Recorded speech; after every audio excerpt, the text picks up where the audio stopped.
அந்த சூரியனால தான் இங்க உயிர்கள் உருவாகுது அப்படிங்கிறதுனால அதை சிவன்னு சொன்னாங்க சித்தர்கள். பராய சித்தன் அவன் சூரியன், அவன் சிவன் அப்படின்னு சொன்னாங்க.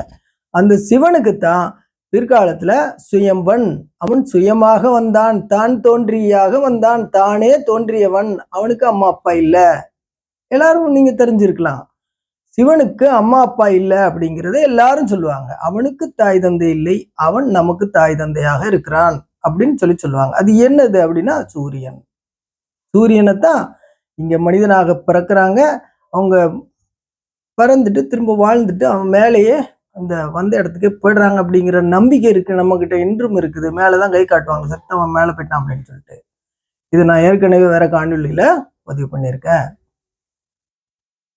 அப்ப இந்த பேர் பறையன்கிற பேரு பர ஐயன், பறந்து விரிந்த ஐயன், பரந்த ஐயன். இந்த வார்த்தையை உள்ளடக்கியதான் பறையன். பறையன் சின்னரா போட்டு பறையன், பெரியரா போட்டு பறையன். இது ரெண்டும் அந்த சூரியனை தான் குறிக்கும். பறை, பிறை. பிறைனா நிலவு, சந்திரன். பறைனா சூரியன். அந்த சூரியனை மாதிரி கை பறை இசை கருவியை கண்டுபிடிச்சா அது இது அதே மாதிரி இருக்கிறதுனாலதான் இதை பறைன்னு சொன்னான். ஆதி மனிதன், மலைவாழ் மனிதன். அதை நீங்க எல்லாரும் போயிட்டு தெரிஞ்சுக்கலாம். அதை கம்பேர் பண்ணீங்கன்னா ஒன்னா ஒரே மாதிரியாக தெரியும், வட்ட வடிவமாக தோன்றும். அந்த சூரியனை பற்றிய கதைகள் தான் இந்த உலகத்துல எக்கச்சக்கமான கதைகள் இருக்கு. இந்த உலகத்துல அந்த சூரியனை வச்சுதான் இந்த உலகத்துல உயிர்கள் தோன்றி வாழ்ந்து கொண்டு இருக்கிறது. இந்த பூமியில எல்லா இயக்கமும் அதை வச்சுதான்.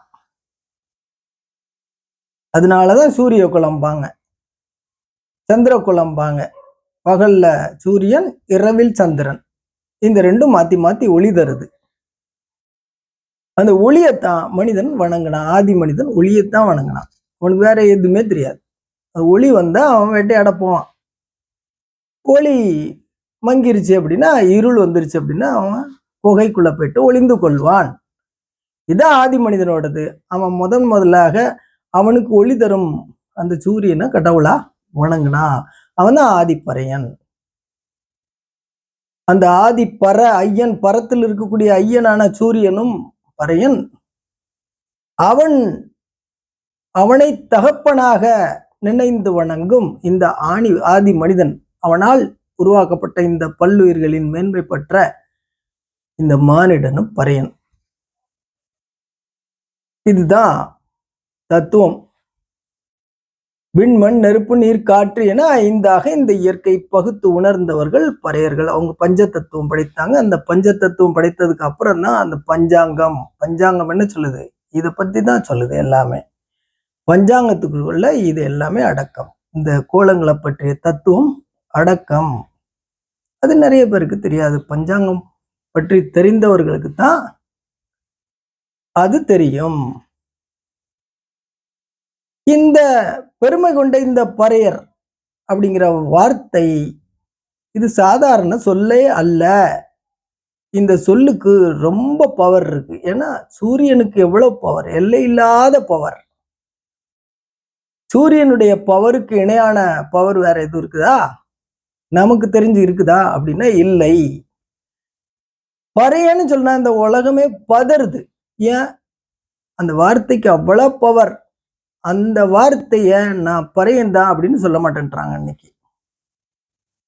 அது சொல்லக்கூடாதுங்கிறது தான் இந்த உலகத்தினுடைய அரசியல். பறையன் தன்னை பறையன் என்று சொல்லிக் கொள்ளக்கூடாது. ஒரிஜினல் பறையன் சொல்லிக் கொள்ளக்கூடாது. இது ஒரு சாராரனுடைய எண்ணமாக இருக்கு. அப்ப இதெல்லாம் தெரிந்து கொண்ட இந்த பறையர் சமூகமானது பறையன் அப்படின்னு பெருமையோட சொல்லதுக்கு முன் வரணுமா இல்லையா?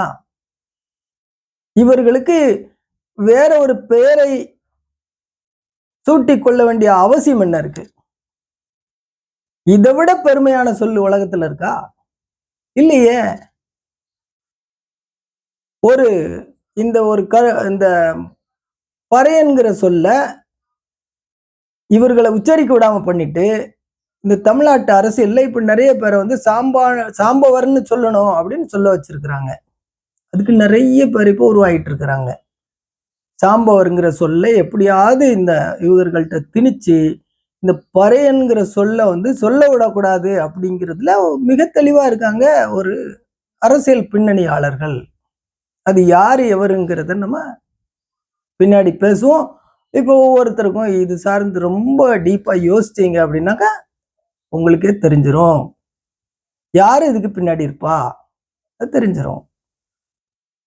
நிறைய வரலாற்று ஆசிரியர்கள்ங்கிற பேர்ல இந்த பறையன் அப்படிங்கிற சொல்லை மழுங்கடிப்பதற்காக ஊக்கம் கொடுத்து அவர்களை வரலாறு பேசுறதுக்கும் எழுதுறதுக்கும் தூண்டி விடுறதுக்கு கூட்டம் இருக்கு.